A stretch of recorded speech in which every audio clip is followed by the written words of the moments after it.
l'Office national de lutte contre la corruption, chers collègues et amis Moustapha Ka, Monsieur le vice-président sortant de l'OFNAC, chers frères Babacar, Mesdames et Messieurs les membres sortants de l'OFNAC,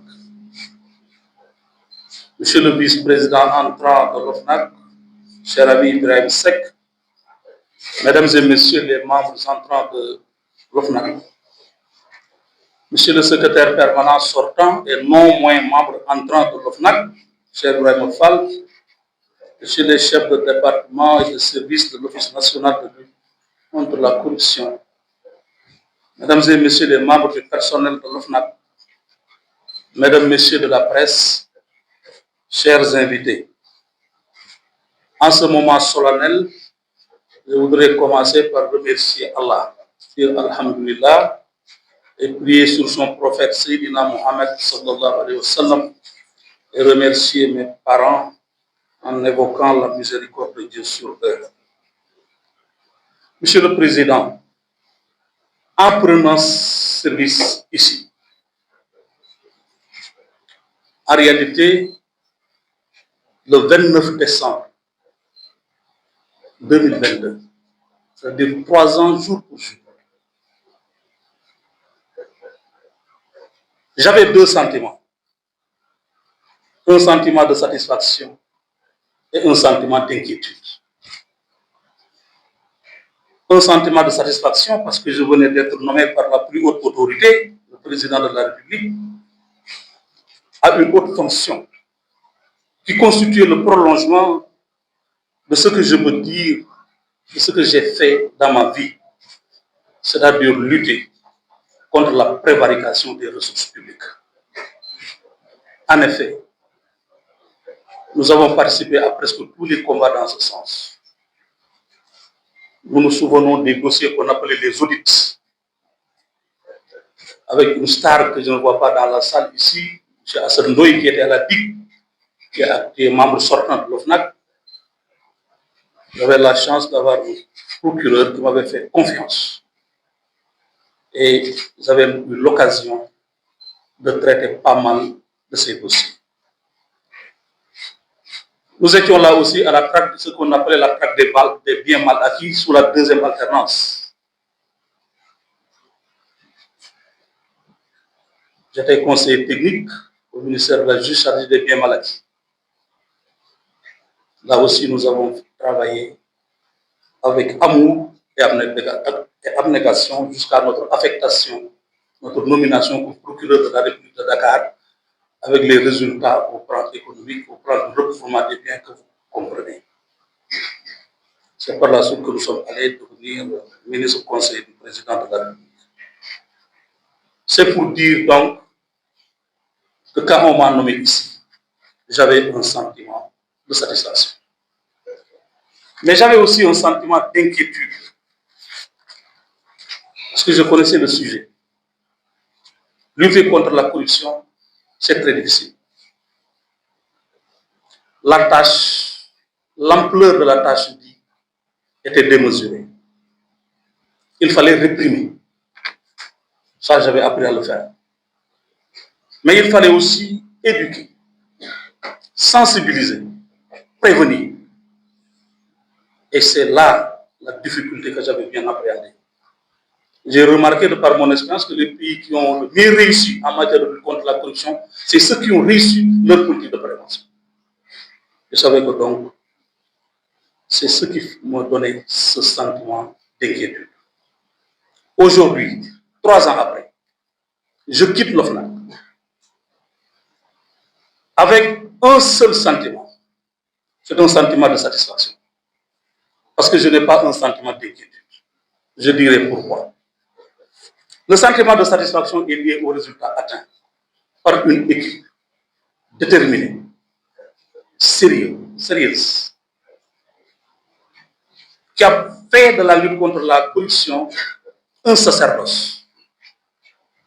Des hommes et des femmes qui ne se sont jamais fait, qui m'ont épaulé, qui m'ont encadré, qui m'ont aidé à réussir tout ce que nous avons réussi aujourd'hui. Il s'agit en premier lieu des membres sortants de l'OFNAC que je félicite, que je remercie, certains d'entre eux sont là, je leur charge de dire aux autres que je leur exprime toute ma gratitude. Qu'il s'agit aussi d'un personnel dévoué. Vous verrez, vous avez la chance d'avoir une personne dévouée, qui aime la maison, l'OFNAC, qui aime la lutte contre la corruption, qui pense que la corruption doit disparaître et qui travaille nuit et jour. Vous n'aurez aucun problème à les mobiliser. Donc, au chapitre des réalisations, l'OFNAC a poursuivi jusqu'à son terme la mise en œuvre de la stratégie nationale de la corruption. Nous avons aussi élaboré un plan stratégique de prévention et de communication avec l'appui d'un cabinet rigoureusement sélectionné par appel d'offres. Nous avons élaboré un plan stratégique pour l'OFNAC et l'OFNAC a su faire preuve de rigueur et de constance institutionnelle. L'ensemble des rapports d'activité annuels couvrant la période 2014 à 2024 a été produit, transmis au président de la République et publié. Donc l'OFNAC fait partie des rares structures à être à jour de la publication et de la transmission des rapports. De plus, 1 an après mon accession à la présidence de l'OFNAC, j'ai entrepris le recrutement d'un commissaire aux comptes par appel d'offres. Il fallait aussi, avant de balayer ailleurs, commencer par ça. Il fallait s'assurer de la bonne gouvernance interne. À la faveur de cette démarche, les états financiers de la période 2019 à 2023 ont été adoptés et ceux de 2024 ont été déposés. Nous avons aussi fait mener par un cabinet recruté sur l'appel d'offres aussi un audit organisationnel, social et de la politique de rémunération dont les résultats pourront être utilement exploités par les autorités de l'OFNAC. Au chapitre des statistiques chiffrées, quelques exemples seulement. 2442 plaintes et dénonciations ont été enregistrées depuis la création de l'office, dont 397 pour la seule année 2024, ce qui correspond à une hausse de plus de 300% comparée à 2023. 55 rapports d'enquête ont été transmis aux autorités judiciaires depuis la création de l'OFNAC. 16 de ces 10 rapports ont été transmis sous notre mandat. 1060 déclarations d'entrée reçues, 762 dossiers vérifiés et 156 contrôles d'évolution du patrimoine et près de 1000 lettres de relance envoyées, dont une partie par voie d'huissier. Sur le terrain de la prévention, l'OFNAC a multiplié les actions de sensibilisation, travaillé avec les collectivités territoriales, les universités, la société civile et conduit des exercices de cartographie des risques dans les secteurs stratégiques de notre économie. Ces actions ont permis d'ancrer progressivement la lutte contre la corruption dans les territoires et auprès des citoyens. Au plan international, l'OFNAC a tenu sa place, pour n'en dire que peu. C'est ainsi que nous occupons le poste de trésorier du RICAO, le réseau des institutions de lutte contre la corruption en Afrique de l'Ouest, vice-président de l'association des autorités de lutte contre la corruption dans les pays membres de l'OCI et membre du comité exécutif de l'ACA. Donc l'OFNAC est présent dans tous les organes dirigeants de la lutte contre la corruption. Au plan social, je n'en dirai pas plus. Madame Diallo et M. Maguette-Ngom vous ont déjà dit ce que nous avons eu à effectuer. Effectivement, j'apprécie parfaitement leur appréciation. Tout ceci n'a été possible que par une assemblée de membres dévoués, que je remercie encore et que je ne cesserai de remercier. Un personnel aussi efficace, je voudrais aussi les remercier. Je voudrais remercier Mme Diallo pour les mots très aimables que vous avez adressés au nom du personnel à mon endroit et à l'endroit de mon remplaçant, ainsi que Serigne Maguette-Ngom. Moi, je vous donne le nom de Serigne, bien que vous n'êtes pas un Serigne. Voilà donc le sentiment, ce qui a fait que j'éprouve un sentiment de satisfaction au moment de partir. Alhamdulillah. je n'ai aucune inquiétude. Pourquoi ce sentiment d'inquiétude a disparu? C'est que la seule chose qui aurait pu me rendre inquiet, c'est d'avoir laissé ce travail entre de mauvaises mains. Mais j'ai le bonheur sublime de vous dire et de m'engager devant vous que ce travail a été laissé entre des mains expertes. Vous serez fiers de Moustapha, j'en suis sûr. Je suis sûr que ce travail qui a été apprécié sera au bout de quelque temps considéré comme une œuvre minime, tellement les résultats produits par Moustapha et son équipe seront considérables. Et je le dis parce que je le connais. Je connais Moustapha. Je connais le président Moustapha. Tout à l'heure, nous nous rappelions ça dans notre bureau. J'ai pris service au parquet de Dakar en 1999. Il m'y a trouvé quelques mois après, en compagnie de son compagnon. Je salue aussi de passage. Là-bas, nous avons cheminé quelques années qui m'ont permis de l'apprécier, de voir en lui un excellent magistrat, un homme affable, généreux dans l'effort, un fonctionnaire loyal avec un sens élevé du devoir républicain. Tout à l'heure, l'inspecteur général Amadou Tal, magistrat comme nous, a dit les mêmes mots de Moussa Baka.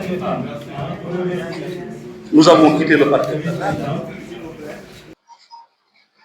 et au cours de certaines pérégrinations professionnelles, nous nous sommes retrouvés au ministère de la Justice. J'étais conseiller technique numéro 2, lui numéro 3. Ensuite, je suis devenu conseiller numéro 1, je suis devenu numéro 2, avant que nos chemins se séparent. Là aussi, j'ai pu vérifier que le travail et les valeurs que je venais de citer étaient une nature en Moussa Baka. Il n'avait pas changé. Il travaillait nuit et jour. Il faisait tout ce qu'on lui demande dans la loyauté et dans la grande courtoisie. Nous nous sommes séparés. Il est parti aux chambres africaines pour dire qu'il y a une expérience internationale. Et moi, je suis allé au parquet de Dakar. Et là, j'étais content de l'avoir largué parce qu'il me suivait trop, Je croyais qu'il a définitivement perdu mes traces. Donc, je suis allé à la présidence de la République. Là, j'ai fait un peu de gros doigt en disant c'est fini pour Moussa Baka. Mais quand j'ai quitté la présidence pour venir au parc, à l'OFNAC, quelque temps après, on m'a dit que Moussa Baka a été nommé à la présidence. Ça veut dire que nos destins se croisent. Nos destins se sont tous croisés. Et vous convenez avec moi que jusque-là, Moussa Baka est très sympathique. On a été ensemble au parc de Dakar, c'est sympa.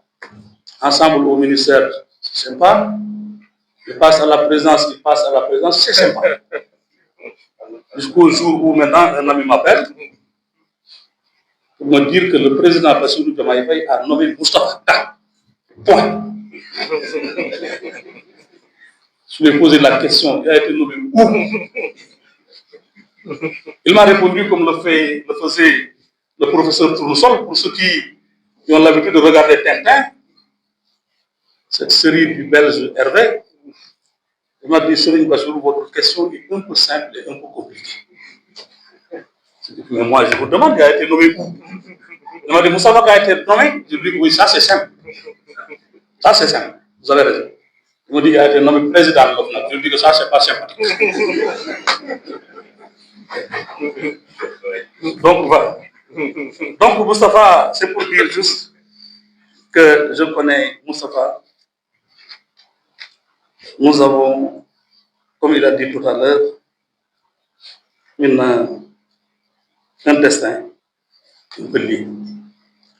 C'est dire que donc, je peux prendre ici l'engagement en disant je touche du bois parce qu'on a un problème et aux autres membres pour dire que vous avez de la chance, machallah.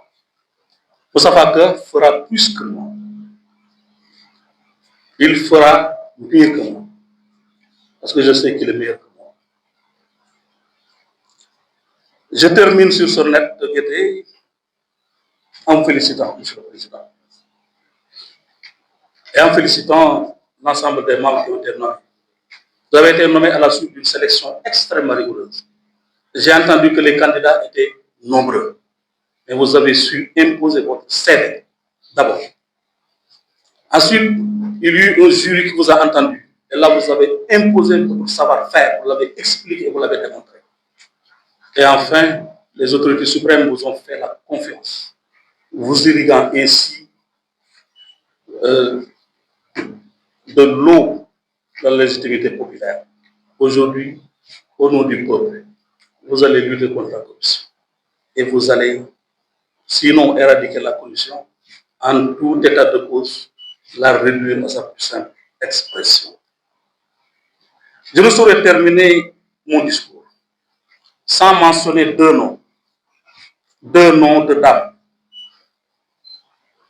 Madame Nafi Ngom Keïta, Madame Seynabou Ndiaye Diakhaté, qui ont construit l'OFNAC, qui ont abattu lentement, mais sûrement un travail de très grande qualité, qui ont porté l'OFNAC à la maturation, avec méthode et engagement.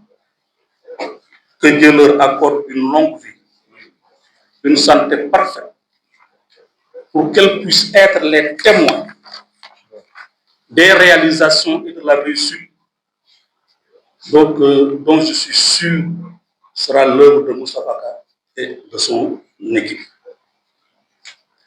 C'est sur ça que je voudrais vous souhaiter une bonne et heureuse année 2026. Et je vous remercie de votre attention.